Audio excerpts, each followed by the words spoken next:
జూరాల మీద పెట్టిన పంపులు అవి ఏ పంపులైనా సరే ఇప్పుడు నడుస్తున్నటువంటి పంపులు 40-45 రోజుల కంటే మించి నడవవు.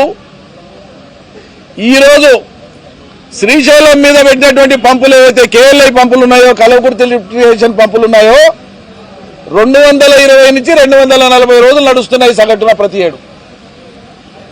అంటే శ్రీశైలంలో నీళ్ల లభ్యత ఉంది కాబట్టి మీకు కావాల్సినన్ని రోజులు పంపులు నడుస్తాయనడానికి నడుస్తున్న కేఎల్ఐ పంపులు సాక్ష్యం అయితే, జూరాలలో నీళ్లు లేవనడానికి అది తెలివితక్కువతనం అని చెప్పడానికి 40-45 రోజులకు పంపులు బంద్ అవుతాయి.